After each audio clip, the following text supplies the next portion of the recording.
শুরুতে জানিয়ে রাখি তামিম ইকবাল এই মুহূর্তে আছেন সাভারের জিরানী হসপিটালে ভর্তি। তার অবস্থা খুব গুরুতর, আমাদের বিসিবির পক্ষ থেকে সেটাই জানানো হয়েছে এবং খুব সম্ভবত তাকে লাইফ সাপোর্ট দেওয়া হয়েছে, সেই তথ্য আমাদেরকে বিসিবিতে দেওয়া হয়েছে। অবস্থা আসলে খুবই বেসামাল। কিছুক্ষণ আগে মোহামেডান টিমের যিনি যেহেতু মোহামেডানে খেলছেন, ম্যানেজার আমাকে বলেছেন দোয়া চেয়েছেন তামিম ইকবালের জন্য, বলেছেন জীবন মৃত্যুর সন্ধিক্ষণে আছেন তামিম ইকবাল।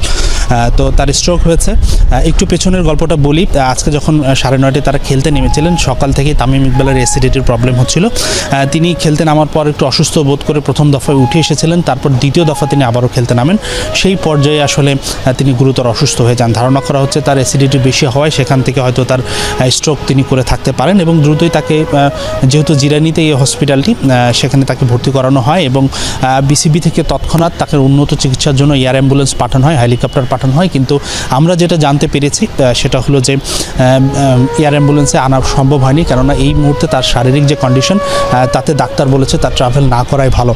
তো যেটা আমি বলছিলাম যে আমাদের বিসিবি থেকে বলা হয়েছে তাকে লাইফ সাপোর্টে নেওয়া হবে, এই ধরনের তথ্য তাদের কাছে আছে।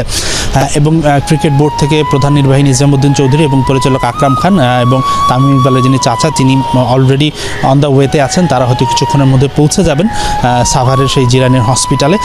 অবশ্যই দ্রুততম তাকে ভালো চিকিৎসা দেওয়ার জন্য ঢাকা আনাটাই প্রেফার করছেন বিসিবির কর্মকর্তা সহ সংশ্লিষ্ট যারা আছে তারা সবাই। কিন্তু এখন বিষয় হচ্ছে তার শারীরিক কন্ডিশন, তার এই ট্রাভেলটা পারমিট করছে কিনা তার উপরেই নির্ভর করছে সব কিছুই। তো আসলে এই ধরনের তথ্য আমাদের কাছে আছে।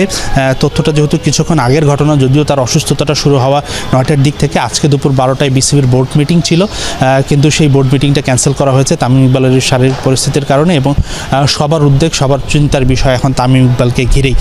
নিশ্চিতভাবে এটা বাংলাদেশের ক্রিকেটের জন্য খুব বড় একটা দুঃসংবাদ। তার এই অসুস্থতা এবং খেলার মাঠে গিয়ে এই ধরনের একটা অনাকাঙ্ক্ষিত ঘটনা নিশ্চয়ই কাম্য ছিল না। হয়তো নর্মাল অ্যাসিডিটির সমস্যার বলেই সেটাকে তামিম ইকবাল হয়তো ওভারলুক করেছিলেন, সেই কারণেই এত বড় একটা সমস্যা হয়ে গেছে বলে আমরা ধারণা করছি।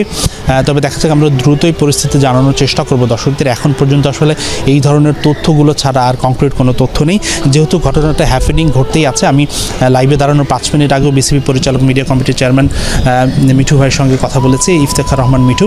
তিনি আমাকে সবশেষ এই তথ্যই দিয়েছেন যে আসলে ডক্টররা তাদেরকে অফিসিয়ালি ব্রিফিং না দেওয়া পর্যন্ত বিসিবিও কোনো স্টেটমেন্ট দিতে পারছে না যে কী অবস্থায় আছেন তামিম ইকবাল। তো একটু সময় লাগবে, তবে আমরা দ্রুততম সময়ে তামিমের কাছে পৌঁছানোর চেষ্টা করব। আমাদের সহকর্মী নিপু ভাই, তিনি অলরেডি অন দ্য ওয়েতে আছেন, হয়তো কিছুক্ষণের মধ্যেই তিনি পৌঁছে যাবেন হসপিটালে। তামিম ইকবাল যেখানে আছেন, আমরাও সবশেষ খবরটা বিসিবি থেকে যদি তাকে ঢাকা আনানো হয়, কোথায় আনা হচ্ছে সেগুলো এখন খোঁজখবর নেওয়ার চেষ্টা করব। তবে যারা সমর্থকরা দেখছেন খবরটা সবাইকে বলবো তামিম ইকবালের জন্য সবাই দোয়া করবেন। তিনি হৃদযন্ত্রে আক্রান্ত হয়েছেন, মূল কথা হলো হার্ট অ্যাটাক, স্ট্রোক করে তিনি এখন হসপিটাল এবং খুব ক্রিটিক্যাল একটা সিচুয়েশনে আছেন। তো এই ছিল আমার কাছে সবশেষ আপডেট।